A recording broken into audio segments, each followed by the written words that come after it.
Hello everyone. Yambu channel la taram noksari. Selamat malam. Isan macam nak saya lagi lambil ini. Lum lambil ni le macam school cakap lagi. Dah, papa. Ni ama isu ni isan upi school thado ke kota thado ni manung loy salam bani ba. Ni manung loy salam dia tu mutre. Ngasi saya igi vlog sih dum daily vlog ni nak ko. Dum main ni yunda kadi tahu ba kota dah dum. Dagi vlog ni miam. Yung se pamung si hujik ta loy san gani. Amu dum cakai rami. Ya ni cakai ni la o ni. Dum cakai lagi tu ni. La tu sila. Papa. Maka aku masih. Dami miam ay kikita ba dum yang laki. Semua hari ni angan di sekolah dok raga ni thabak nol sallaga ini video se sigagi start ho ne ba. Ado ini nasi makatana. Jangan pakai ke sana ba. Yunda kaita ba kai thong ba. Adum asi oi ni agi ngasi ki video si di. Miam ay hojing ne hai ki ngasi se kala nganna chak thong ba ho re. Kai gi no ba do hai di thabak sing je ngasi khar jang tau re ba. Chak se dum khar nganna thong nge kai gi thong at kan tau ri ba. Thong ba di hai di nga ba ja tau ba ho ba le. Ado adoni kai gi no ba ne ngasi se chak se thong do ma ga beng tinga chalu sang khali ba kai gi no ba angang mani festival ne school gi adoni hai di ngam ga di chale ngam ta ga di chatre adoni miam ngasi gi thabak sing se hai di ngasi je ai ukta gi nung thi mangi adona hojik ta nung sa sa do re sa sa do ko do phi bu de te su ra bai na phi do photo ma photo ma ga du gi chak se thong ga li nya ba to imine simia ngarang ne nga ki ta ye pa mana ado ina thong ja le ngasi dia se dum samlap na nga ma thong ja lani adu ge mai ron be ma taw rani adu ge kangong ma taw rani adani imine simia siga lei dia ba nga do ado se dum alu ga khara tawna thong ja lani adu ga gi ne si se kai no khoi nga gi kai main kha do ne ba do ina ne kobi se kitang taw ga ama du ngau sal lagi ba ade iron bon taw ni ado dum mathang taw ra kani dai ne khang thang ga le nga se khara thong ga lagi na chuni ado ni miam hai hoji chak kong ni miam go ai sana na ye du chak kong ja ba ado na ki ke chak ke sat kong go ke ado le ga kai to bo do ni ni ai hai di beng ko sat sat ba si ai ai ko na khang dia ba dai jo chak ko kong go thama di wai sang ye da na ado ge ne chak ke sat kong go ke Now injang se phajana saure mahi ha pyaba saure sumdana ina nga kaino to ni nga marin kha ngau to ni ado ina kau thong hari bo jwa phau dare mai hojik khitang hapchang hari bo manam cham si bani yang injang se hari bo se khitang hapchang ge hari bo se kui ria ba dai dak ba loina kaino kui jan ngai dai bo akang wa dai dia khoi gi atek ka ha pa sina hawi dana oh gare ate chao na nu na wan chao na nu chan ba se maro ni phajan thok taw ni na ne wan ja ge na chao na nu gare myam ai ha sai gi hinjang se ai morok thak tre ba morok su ba kai gi na ba ta ne chan ba se morok cha ba ngam de do ene ai na ne mogi hinjang je kitang khai do pi daga adu ga gi ono morok hap chan doi ni ba ma ja ji ba morok cha ba ngam de adona dum mogi khai morok to hap ting re ina mogi hinjang se khara khai do pi ba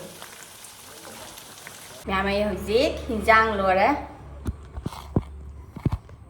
ai hojik hinjang lo re yeng la kyong haw ga haw re reng Đừng đại nhìn ra này có phát đi gông cái thả cái quay motor thả cái thùng hào cái đấy không em sẽ lấy đây ai cái hình dạng đó ở chỉ hình dạng rồi đây chơi ở chỉ iron bằng một tàu rồi nè vợ Sida kangau di loigre ina khai to khare ji ya me cha thong na khona amang loire hai di cha ba ding ha wa le ba cha ji roi do thong na di thamme ba ina thong do ye yang na do yang la ki ngo ina thong ba me am do siga nga thong to leire irong ba leire siga main khang ngo da leire de siga na ngang gi alu ga ne phul ko bi tang to no ngo bi ba ina adoni miam siga kupsen thame chundana chak lore to hoji kai to ba kupado dum miam da share to ke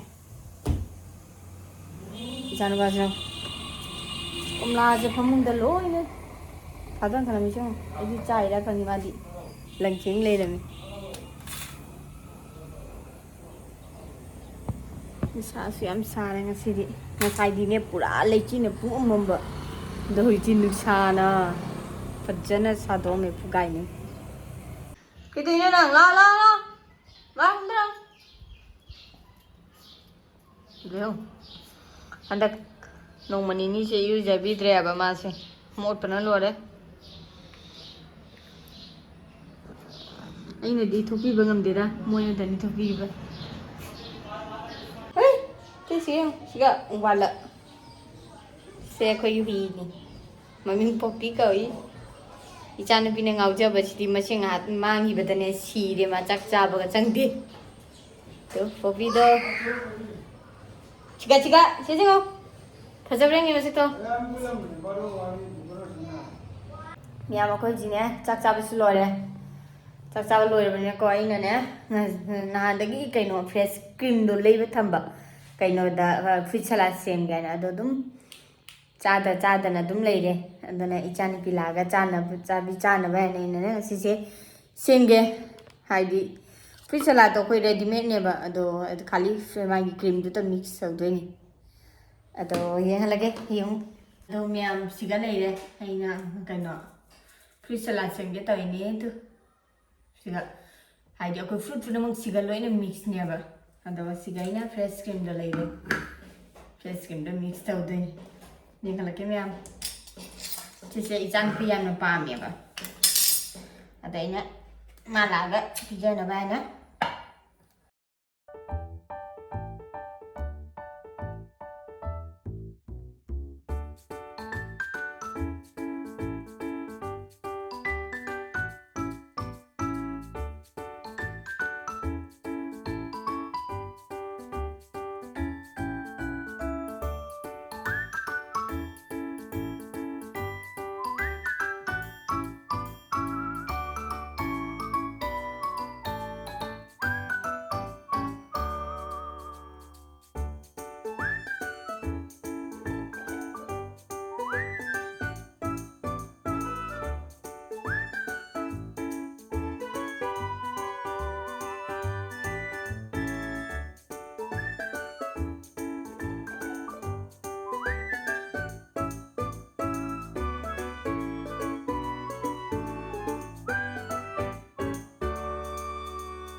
làm gì ấy ship rồi đấy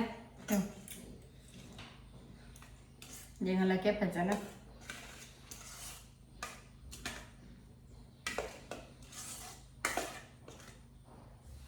ấy nhưng là cái phần này yêu em tuh segala ya aku di cream juga magi fruit sing juga nih apa mixer sebenarnya mama ada cream jadi ya mama magi di kita kado kiri ba cream hapli nih dah aku gi adoni aku ini cream happy ba tuh segala ya masih si cream dah jam do kare fruit kayak no do kali iya lagi daba antang ya ba ada cream do na kara jam cream do hana gi kara leba ina loi na jalla ba to yam hawe mi am ai din he mai fruit chi ge ne cream chi ne ne pam jai cream chi de cha ju hawe ba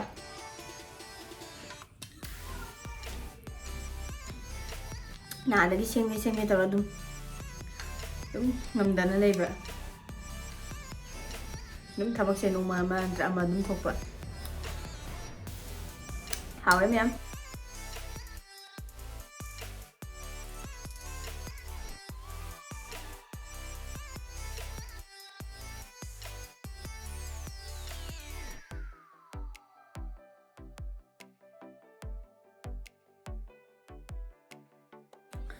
Hãy chaba rồi đấy em. Chạc chú chạc phải chân nó cha đấy. Vì chả là chú phải chân nó cha thôi. Cũng chưa có khai đồ đấy. Ado ni hoji ichanu pisu school halani ado ai fi khara phoba ado fi tuluk chaloge miyam ngi ado ai gi dum video si de aina nongmagi tawba thabak ngasi kai tawba khotpa do ado gi video ni miyam na like share subscribe tawba chu kaw bi ganu miyam na support taw bi ko dani miyam mathang im na si kai tawba do đó fi si bu kang ni kang dira aina fi lo san ga ni gai na sai đi về rất xa này spin tàu bơ phì này ta đi nè nè đâu đi càng ngầm này anh nghe ta nói nè huy dương nè cha cẩn thận cha đâm đi mà siêu huy dương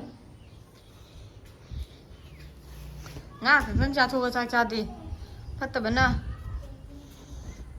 nhám phi sưu sân lẹ bạ phi sưu sân lẹ nhám Hajing ne, ichanu basu tumningi hai ba. Adogi. Phire salo ne, phije. Kona thupaga, haje thamung de du. Thamme. Ni jo mana. Bau tumdra ba. Ha? Juk ma tumningi. Deni ngai tawri ba. Se ai yaw de ma tum haite. Ma thomta. Oh. Hả? Khi hai nổ? Xe, hai tao thốt có ra mà má tâm ta? Xe, hai tao thốt tao ra? Hai. Mà khuyên hai tao rồi xe em ta? Là sử tao xe tao mà xe lòng? Doni miyam. Miyam ay nga sige video xe, sige dum lo sila ge. Gari thori ni ma mon chi ga phammaga mai gari charaga ne mon che haidi ma gari ne ne phammaga pi thoi di tharo gari tharo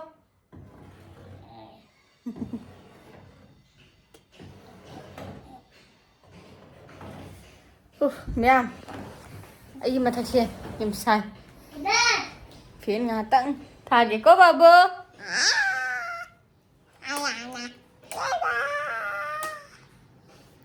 Olangi macha, natang fenja si. Adoni miyam, aisu haidi video se, haidi mata asi lo se lage. Mathang ya nawa video damu unarasi. Haidi agi video se simple ni du maina nongmagi tawba thabak singdo adoni miyam da. Adona miyam na nusi video na like share subscribe tawba kaw biganu. Ano baichina yawba singna su subscribe to sanbio. Adoni miyam asi haragai mata asi lo se lage ichanu pa si tumhal lage. Haidi nungdi noira banina ma se nga tumhal laga duga gi ai thabuk tawdoi ne ba nga potharaga. Adoni miyam babu bye bye tarase. Bye bye. Bye bye.